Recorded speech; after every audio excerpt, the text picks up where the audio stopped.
عجله خبر که د امریکا ویزو په فکر کې همدا شیبه دا ویډیو مه بندوئ. په همدې اونۍ کې رسمي جزئیات بیا تایید شوي چې مستقیم پر افغانانو اغیز لري.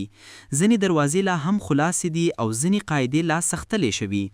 تر پایه را سره وسه ځکه په پای کې هغه 3 خطرناک تیروتنې درته شمیرم چې د ډیرو افغانانو دوسیې او مرکې همدلته بندې کړي. که همدا نن سمې کړئ وخت او پیسې دې خوندي کیږي. راځئ اصل موضوع ته ننوځو. اوسنی وضعیت دا دی د افغان پاسپورت لرونکو لپاره د ډیرو غیر مهاجرتي او مهاجرتي ویزو صدور فعلا معطل دی. معنا دا چې د فارم ډکول، فیس ورکول او حتی مرکه ممکنه ده، خو د صدور په مرحله کې به ودرېږئ مګر چې په محدودو استثناو کې راشي یا مورد پر مورد معافیت واخلئ. استثناوي کومې دي؟ ځینې ډیپلوماټیکه یا رسمي ویزې یوازې ځینې د امریکا د تابعیت سملستي خلوند، میړه یا میرمن، اولاد یا مور و پلار د مشخصو کټګوریو او نړیوالې فرزندختنې. یاد ولره کنسول هر دوسیه بیا هم مرکې ته راغوښتلی شي او امنیتي ارزونې خپل ځای لري. او یو نرې لاره شته د ملي ګټې پر بنیان معافیت چې وزیر خارجي د DHS سره په همغږي مورد پر مورد ورکوي. دا نادره ده خو شته. که 2 طبیعتي ری او ستا بل پاسپورت په تعلیق په لست کې نه وي، د هغه پاسپورت پر بنیان وختنی کولی شي او تعلیق پرته نه لګیږي، خو نور ټول عادي شرایط به پوره کوئ. لږ تمشه لاندې د مرکې ځای او طبي معاینه په اړه څه حیاتي توکې درته وایم چې اکثر خلک پکې خطا کیږي. مرکې چیرته کیږي؟ د غیر مهاجرتي ویزو لپاره قاعده همدا اوس پلې ده، مرکه باید د ستا د تابعیت یا قانوني اقامت په هیواد کې وشي. د افغان اتباعو لپاره ټاکل شوی پوسټ اسلام آباد دی.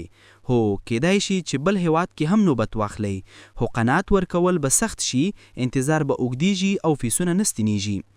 د مهاجرتي ویزو لپاره له 1 نومبر 2025 وروسته قاعده بیخي روشنه ده.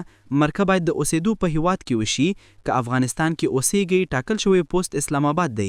NVC ستا نوبتونه د همدې قاعدې پر بنیان تنظیموي او مرخي ورکړلې ډیرې نوبتونه عموما نه لغوه کیږي. مزه یو دویم بدلون هم شته چې ډیر کسان پرې ناپوهه دي. د مرکې معافیت هیر کړه. تقریبا هغه له 1 نومبر 2015 وروسته نږدې ټول غیر مهاجرتي متقاضیان حتی تر 14 کاله کم او له 90 پورته ته باید حضوري مرکه وکړي.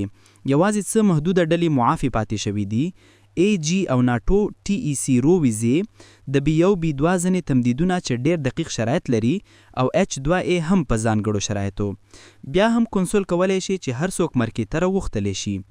اوس که ویلې چې سمه ده نو طبي به ښه څه شی، نو د همداسې مهال تر ټولو نه ډیرې دوسي هلته بندیږي.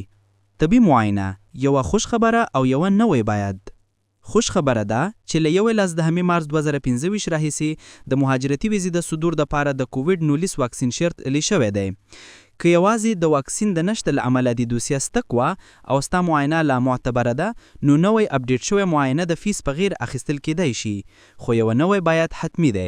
که ستا معاینه د پولیو خطر په هیواد کې یا افغانستان یا پاکستان کې کیدجي، نو باید د 12 میاشتې دننه یو ډوز د پولیو IPV لرلی وي. اکثر کلینیکونه دا هماغه ورځ درکوي. د وینې ټیسټ د پولیو د واکسین بدیل نه بنل کیږي. که واکسین موجود نه وي نو CDC بدلی لارې کلینیک ستا سره عملي کوي.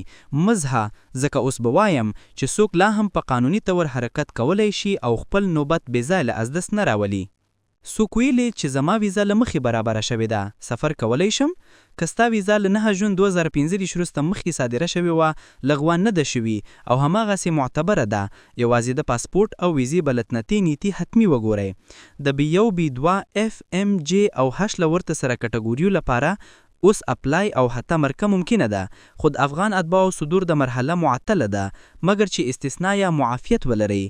که د امریکا د تابعیت سملستي خلوان لرئ، د آیر کټګوري لا هم روانه دي، خو مرکه به د اوسېدو په هیواد کې وي او د افغانستان د اوسینکو لپاره اسلام آباد.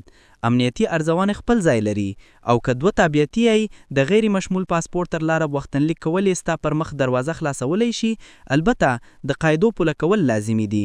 د همدل یوه یادونه د امریکا د ننه افغانانو ته د افغانستان TPS پر 4 یکلو 2025 نیټې د پایه تر رسیدلی دی او اړوند EED کارجوازونه هم تر همدا نیټې معتبرې وي. که اغیزمند یې نو د باروسیي حقوقي سلاکار سره مشوره حتمی ده. اوس د څه ډیر پوښتې شوي پوښتنو لنډ جوابونه. اوس B1 او B2 ته اپلای کولی شم که نه؟ اپلای او نوبت اخیستل کیدای شي، خو د افغان اتباعو صدور مرحله معطله ده، مګر چې استثنا یا معافیت ولرئ. مرکبه عموما په اسلام آباد کې وي.